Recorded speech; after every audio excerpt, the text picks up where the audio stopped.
서문. 하늘을 우러러 받들고 땅에 엎드려 얼으며 크게 4번 절하여 찬경 종필을 삼가 고한 후에 정자하고 설을 쓰노라. 하늘은 광대하여 신스럽게 높이 비어 있고 땅은 중후하여 덕스럽게 깊이 차 있으며 천지 이치가 참으로 신령하도다. 하늘이 비우시니 내가 올 수 있었고 땅이 차 있으니 내가 의지하여 살아갈 수 있으며 만유가 또한 같은 이치로다. 고로 천지가 비고 차는 법에 따라 말씀하시고 글을 쓰나니 하늘님 말씀은 형상이 없을세 빈대로 돌아가시고 글은 형상을 그려 실답게 채우나니 이로써 이 땅에 길이 남을사 천지개벽경이로다. 이 경을 지어 세상에 내놓음에 어찌 나의 소술이라 말할 수 있으리요. 7장 300절 분류로 천지공사를 담아 실은 바. 이 경에 실은 하늘님 말씀을 나는 한 번도 보듣지 못하였으니 이 글과 말씀은 오직 전한 분들의 소술이라 아니할 수 없느니라. 이로써 글과 말로 전하신 선생제공의 공덕이 본 경이 길이 전하고 널리 보급되는 바에 따라 그 공덕 또한 널리 길이 전하시리라. 천지공사를 보듣지 못한 내가 이 경을 찬술함에 있어 크게 2가지 원칙을 굳게 세우니 첫째는 선존한 대순전경에 기록된 대목을 중복되지 않게 쓰자는 것이요. 둘째는 전하는 공사 내용의 진부확실을 재삼 확인하자는 것이니라. 그러나 천지공사의 내용이 부분적으로 탈락되었으므로 부득이 보완하자니 거듭된 바 있으며 공사 내용의 진부를 가리자니 이치의 부합여부를 취사하여 위작인 듯한 글은 많이 덜어버리고 싫지 않으니라. 본 경을 찬수라는 바 소인은 이 경을 받아 가져보고 읽는 자나 듣는 자나 내지 경의 이름만 들은 자라도 대순지도에 환희하는 마음을 놔두어 하염없는 교화로 그 마음의 자광명을 바라여 후천선경으로 구출되기를 앙천복축하노라. 대순 117년 5월 초파일 잠어 망선대 봉소 후학 회상 정영규 근 찬경서 제1장 천강인세 구천 태을 내원궁에 상제 계시더니 이마두가 모든 신성과 불타와 보살들로 더불어 인류와 신명계의 큰 거백을 구천에 하소연하므로 상제께서 서천 서역 대법국 천계탑에 강림하사 3계를 둘러보시고 천하를 대순하시다가 이 동토에 그쳐 모악산 금산사 미륵금상에 임어하여 30년을 지내실세 천명과 신교를 최수운에게 내려 대도를 세우게 하였더니 능히 유교의 태밖에 벗어나 진법을 들춰내 신도와 인문의 표대를 지으며 대도의 참빛을 열지 못하므로 드디어 갑자년에 천명과 신교를 거두시고 스스로 세상에 내려왔노라 하시니 인신하강하신 곳은 조선국 전라도 고부군 우덕면 갱망리 강시문의 단군기원 4204년이요. 이조 고종 8년 9월 19일 0시에 이신화인으로 진주 강시 성을 가지시고 명함을 일자 순자로 쓰시며 아호를 증자 산자라 쓰시니라. 제세 39년의 유시로부터 신이하심과 성철하심은 고금에 초유하시고 만방에 극존하사 신축년으로부터 기운년까지 9년간 천지공사를 행하시어 다한 선천의 운수를 닫으시고 무궁한 후천의 운도를 열어 천지를 개벽하시니라. 천지개벽이라 함은 선천 수만 년 동안 쌓여온 인신의 원한을 풀어 해원시키고 그릇된 모든 유기를 뜯어고쳐 인신만행의 상극을 상생으로 조화하며 천지 은연만리와 인간 만사를 도리에 맞게 도수를 제정하심으로 새 도수 돌아 닿는 대로 신기개척의 조화대운이 열리니 이로써 무의유화하시고 무언이교하실세 이를 일러 5만년 선경 건설에 천지개벽이라 하시니라. 상제께서 9살 되시던 해 후원 별당에 거처하시다가 문득 어디로 나가시었더니 돌아오신 후 외접에서 운영하는 서당에 다니시더라. 어느 날 훈장이 학동들에게 글을 지으라 하며 운자를 부르니 놀랠 경자였더라. 훈장에 운자가 떨어지자 곧 붓을 들어 종이에 글을 써들고 크게 한번 읽으시니 그 글에 이르기를 원보궁지탁이요 대호공천경이라 하시니라. 원보궁지탁. 걸음을 멀리 뛰려 하니 땅이 찢어질까 염려되고 대호공천경. 큰 소리로 부르짖자니 하늘이 놀랄까 염려스럽다 하심이더라. 어느 날 서당에서 공부하시다가 글을 써서 벽에다 붙이시니 그 글에 이르기를 명조유객시하인고 필시설의 유서구라 하시었더라. 이 글을 본 훈장이 누가 여기에 글을 써붙였더냐 하고 학동들에게 물으니 학동들이 대답하되 강아무개가 썼습니다 하는지라. 훈장이 괴이하게 여기더니 그 이튿날 아침에 과연 유서구가 이르거늘 훈장이 깜짝 놀래 비록 자기가 가르치는 학동이나 상제님 앞에서는 극히 조심했다 하니라. 명조유객시하인. 내일 아침에 손님이 있으리니 이는 어떠한 사람인고 필시설의 유서구. 반드시 이는 서쪽으로부터 오는 유서구리라 하심이더라. 가보년 가을 어느 날 꿈을 꾸시니 하얀 백발노인이 찾아와 드릴 말씀이 있다 하며 문 밖에서 고하거늘 문을 여시고 맞이하여 대자하니 노인이 인사를 청하여 가로되 나도 후천의 진인이라 그러므로 후천의 무의기추를 알고자 찾아왔음이라 하며 여러 가지를 문의한 후 상제께 인사하고 표현이 가니라. 고부 본댁에서 진주 강씨 종문에 전하여 내려오던 진천군에 박혀있는 어보의 인자리만 오히려 옥식기에 담고 또 엽전을 담은 후에 복직개를 덮고 붉은 보자기에 싸서 어경에 거르시고 두 어스로 식기를 싸쥐고 위아래로 뒤집어 가며 흔드시니 엽전 소리가 딸그락딸그락하여 흡사 요령 흔드는 소리와 같더라. 이와 같이 소리를 내시며 천음을 크게 하여 가라사대 도통줄 나온다. 도통줄 나온다. 하시면서 진법줄을 외우시며 손빠래기로부터 도둑골을 거쳐 샘이 너머로 돌아 시루봉을 쥐하로 오르내리시더라. 이와 같이 수년을 계속하시니 이때의 북은 시별이 산천이 울리어 그 근동 사람들이 공포증이 들어 밤에는 대문을 일찍 닫고 두문불출하여 인적이 없었다고 전하니라. 경자년으로부터 신축년 6월 초생까지 고부 갱망리 시루봉에 앉아 계실 때 샘이 너머에서 머리를 풀어 흐트리시고 시루봉에 오르시어 때로는 크게 우시니 그 우시는 항성은 산천을 울리어 산이 우는지 상제께서 우시는지 분간할 수 없으며 근동 사람들은 늘 두려움증이 자연히 들더라 하니라. 때로는 산을 내려오시어 유덕안의 집에서 서목태 한 줌을 얻어 냉수로 잡수시고 올라가 앉아 계시더라. 하루는 근동 나무꾼들이 나무를 하려고 시루봉을 넘어가려다 보니 시루봉 위에 큰 대호 한 마리가 앉아 있거늘 나무꾼들이 대경실색하여 마을로 도망쳐 내려와 사실을 동네 사람들에게 전하니 사람들이 놀래며 말하기를 그곳에는 증산이 앉아 있는 곳이거늘 필시 그 범으로부터 해를 당했으리라. 그러니 이 궤변을 속히 증산의 부친에게 알려야 하겠다 하며 그 부친께 전하니 부친께서 이를 갈며 산으로 올라가시더라.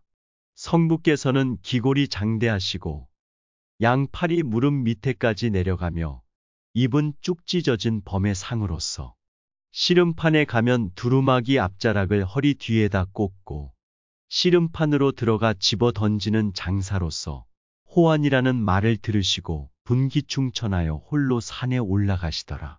마을 사람들은 장정을 동원하여 몽둥이를 가지고 시루봉에 올라가니 범은 없고 상제께서 홀로 앉아 계시더라 하니라.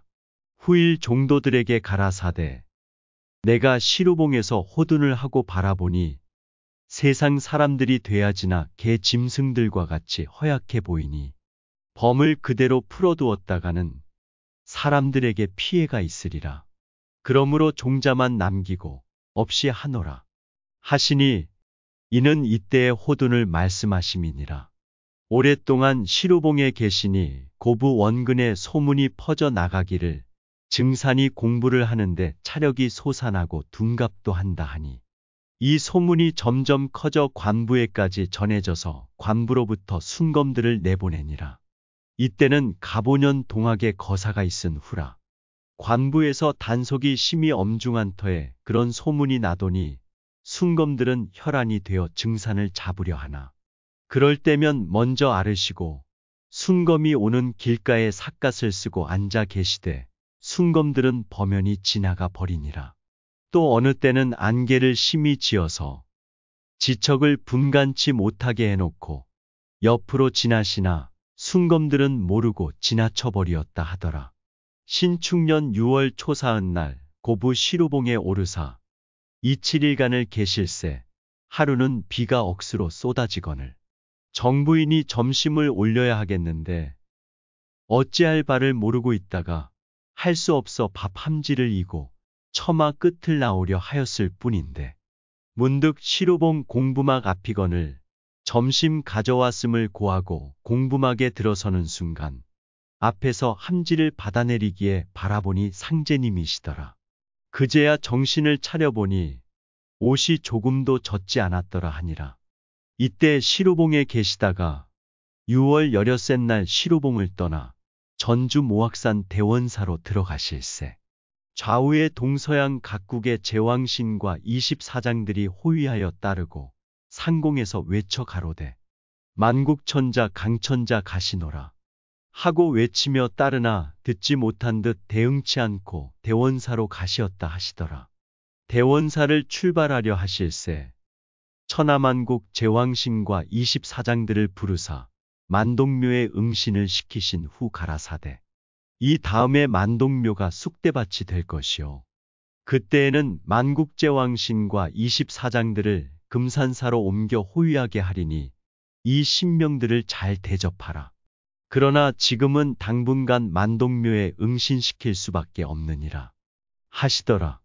만동묘는 충북 괴산군 청천면 화양동에 있는 바 우암 송시열의 유지에 따라 그의 제자 수암 권상하가 이조 숙종 30년에 건립하여 임진왜란 때 우리나라에 원병해 준 명나라의 은희를 기리어 명나라 신종과 말제 의종의 위패를 모시고 제사하는 묘당인 바 만동묘를 향사관리하는 화양서원이 고종 7년에 대원군에 의해 철거되고 만동묘만 있더니 그 후 신사년 단군기원 4274년 일본이 태평양 전쟁을 일으키던 해 음력 4월 일본인들이 만동묘에 불을 지르고 묘정비를 뽑아다 멀리 파묻은 것을 해방 후 찾아다 그 자리에 세웠으나 일본인들이 글자를 정으로 쪼아버렸으니 전면에 대자 5자와 소자 339자, 우측면에 215자와 좌측면에 290자, 또 후면에 81자를 쪼아 없애 총 930자를 전혀 알아볼 수 없게 하였더라. 이로써 미루어 볼진대 오늘날에는 천하만국의 제왕신과 24장이 금산사 미륵부를 호위하고 있음을 믿겠더라.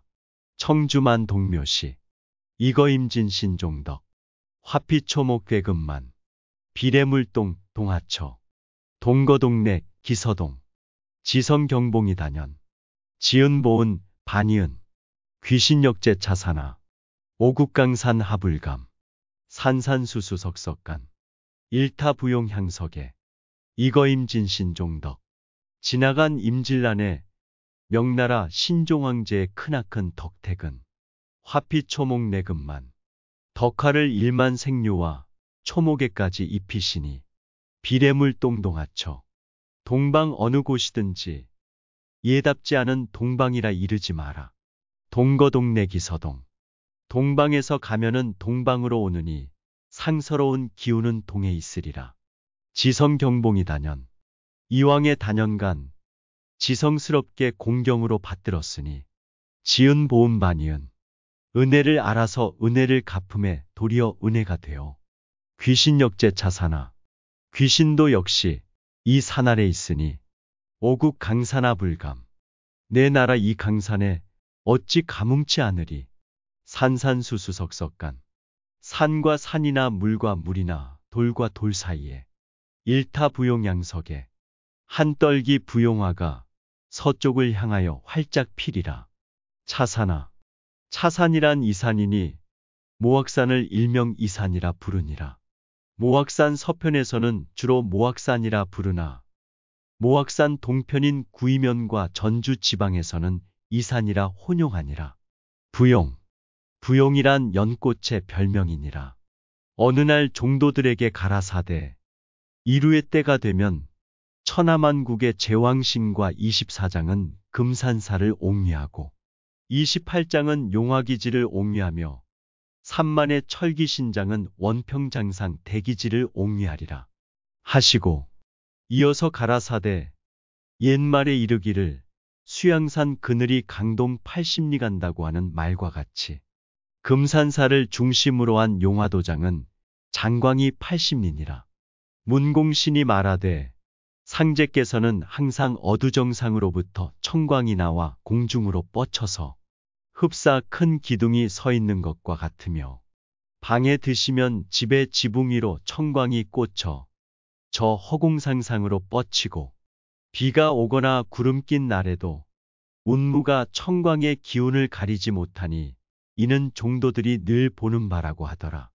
이민년 어느 날 김영렬에게 가라사대 이제 후천선경을 건설하려고 천지공사를 보아 도수를 제정하고자 하나 공사에 미단이 많은 연고로 수부가 필요하니 수부를 택정하여 모든 공사를 순서대로 도수를 놓아 천지 울로를 결정하여 끝마쳐야 되리라.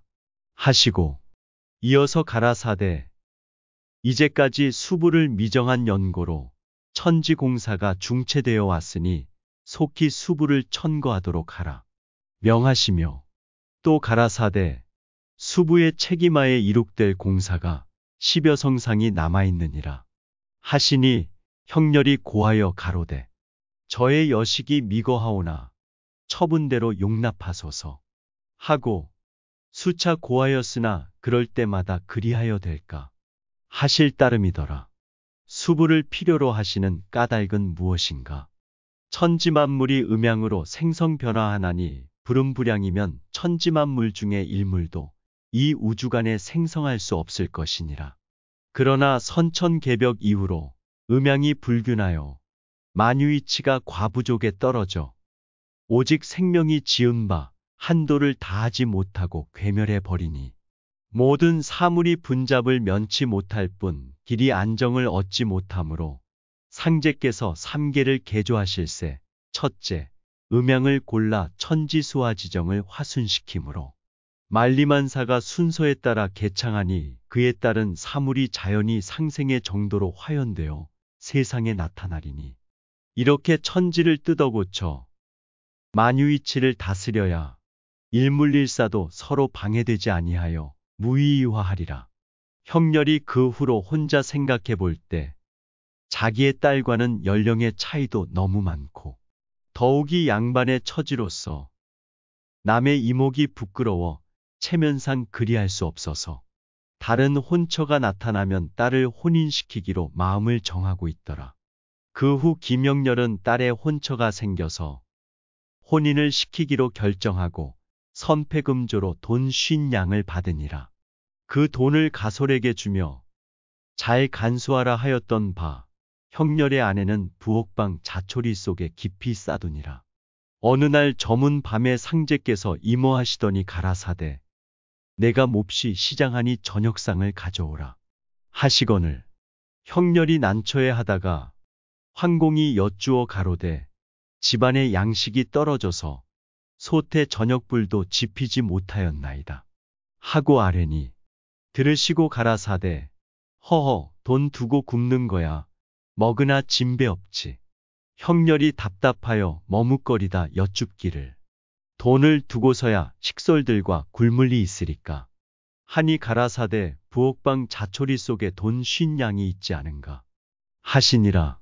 이 말씀을 듣고 행렬이 급히 부엌방에 건너가서 가솔에게 말하며 자초리를 보니 과연 그곳에서 50냥의 돈이 나오거늘 그 즉시 사람을 시켜 양식을 사다 저녁 진지를 지어 올렸더니 그 진지를 잡수시며 가라사대 그 밥맛 좋다는 말씀을 여러 번 반복하시며 진지를 다 잡수시고 가라사대 양반이 집안 망친다 하더니 과연이로다 하시니라. 이민년 여름 하운동 제비창골 김형렬의 집에 계실새 하루는 형렬에게 물어 가라사대 이 골짜기의 이름을 무엇이라 부르느냐 하시니 형렬이 대답하여 가로되 전부터 부르기를 제비창골이라 하옵니다 하니 들으시고 가라사대 이는 그릇된 부름이로다. 이곳은 제비창골이 아니요 제업창골이니라 하시니라.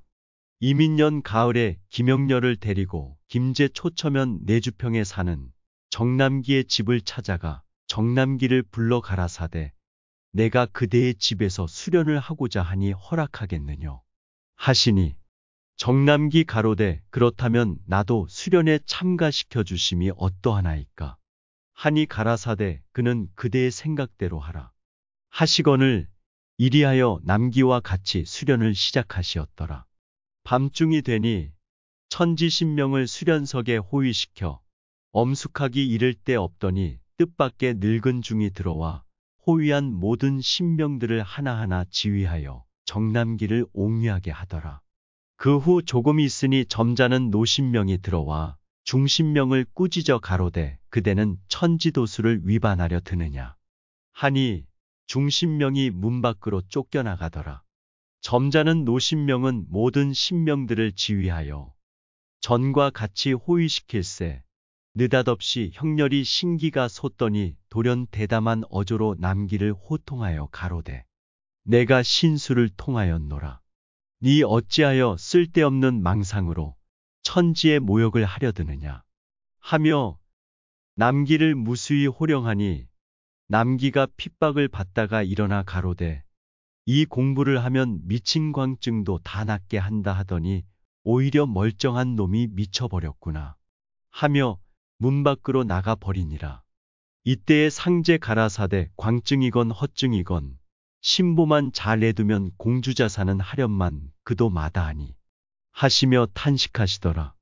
수련을 종결한 후 형렬에게 대패침을 구해오라 명하시니 형렬이 대패침을 구해다 드리거늘 대패침을 받아 남기가 출입하는 문 위 귀틀에 아무도 모르게 박아놓고 형렬을 거느리고 구리꼴로 돌아오시니라. 공주자사 옛날에는 주자사가 목백을 겸함으로 지금의 도백과 같으면서 주를 직할하여 다스리니라. 당신은 충청남도 도청 소재지가 공주였느니라. 정민년 가을에 순창 회문산 오선익이 공사를 보시고 돌아오실세 경석을 돌아보시며 가라사대 천지공사에 수부가 있어야 순서대로 공사를 진행하겠거늘 수부를 미정한 연고로 공사를 보는 도중에 중체되는 일이 허다히 많도다. 이어서 가라사대 천지간의 도금독양은 만사불성이니라. 또 가라사대 중대한 수부의 책임 공사가 산적하니라.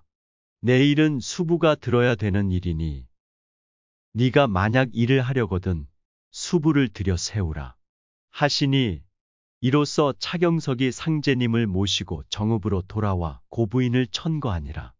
어느 날 공사를 행하실새 종도들을 늘여 앉히고 대학 한 권과 부도책 한 권을 마당으로부터 번갈아 깔으시며 고부인으로 하여금 책을 밟아서 방으로 들어와 방 가운데 눕게 하시고 고부인의 배 위에 걸터 앉아 큰 칼을 부인의 목에 대고 가라사대 천지대업을 이루려 함에 있어서 네가 중도에 변개하여 그르침이 있겠느냐 하시며 물으시니 고부인이 대답하여 가로되 변개함이 없겠나이다 하고 대답하거늘 이때에 상제께서 가라사대 그러면 그렇지 하고 기뻐하시더니 상제께서 방 가운데 누우시며 고부인으로 하여금 상제님의 배 위에 걸터 앉으라 명하시며 전과 같이 묻도록 하여 상제께서 변할 리 있으리까 조금도 염려 마시라 대답하시고 글과 부도를 써서 불사르시며